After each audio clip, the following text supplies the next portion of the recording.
বিসমিল্লাহির রহমানির রহিম। প্রিয় দেশবাসী, আসসালামু আলাইকুম। আমার সালাম ও শুভেচ্ছা নেবেন। আশা করি ভালো আছেন। আমরা ভালো নাই, কেননা গরিব মানুষের ভালো থাকার মতন কোনো পরিবেশ নাই। সেটা হচ্ছে আজকে প্রত্যেকটা জিনিসের দাম যে পরিমাণ বাড়িছে, এই বাড়ার কারণে মানুষ কিনে খেতে পাচ্ছে না, অসহায়ের ভিতর আছে।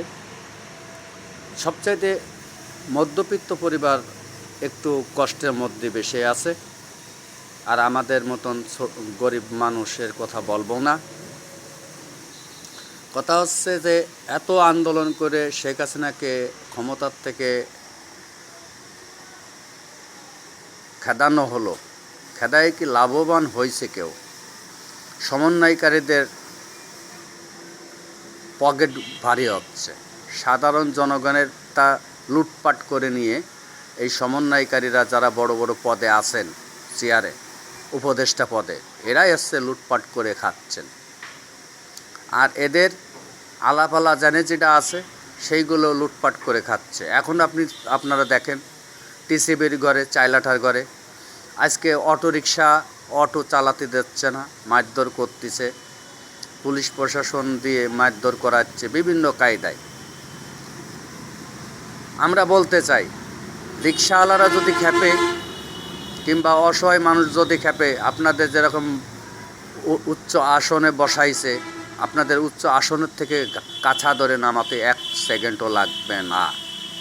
তাই বলি, আপনারা এমন কোনো কাজ করেন না জাতিসংঘের কাছে জবাবদিহি করতে হবে, প্লাস সাধারণ জনগণের কাছে জবাবদিহি করতে হবে। অনেকে কিস্তির টাকা উঠোয়ে, লোন উঠোয়ে অটো কিনেছে বা অটোরিকশা কিনেছে, আজকে তারা চালায় খাতি পারতেছে না। কত দেখতেছি, আমার চোখের সামনে অনেকেরে দেখতেছি খুব অসহায়ের ভিতর দিয়ে জীবনযাপন করতেছে, সংসার চালাচ্ছে। তাই বলি, এমন কোনো কাজ করবেন না যাতে আপনাদের পরে আঙ্গুল উঠোই। তাই আপনাদের বলতেছি, বারবার করে এখনও ভালো হয়ে যান। আর যারা বিভিন্ন দলের নেতাকর্মী আছেন, নেতাকর্মীদের বলি, আপনাদের লোকজনের এখনও ভালো হয়ে যেতে বলেন। এখনও কলাম আপনাদের নেতাকর্মীরা, অনেক নেতাকর্মীদের নাম বলবো না, বললে ক্ষতি আছে, মানে আমার সমস্যা আছে। আমি নিজ চোখে যেগুলো দেখি সেইগুলোর কথাই বলতেছি। অনেকেই টিসিবির ঘরে, বিভিন্ন ঘরে, টিসিবির ঘরে, চাইলাঠার ঘরে নাম ভাঙ্গায় খাচ্ছে। এইগুলো খাওয়া বন্ধ করতে হবে এবং ভালো লোক রাখতে হবে।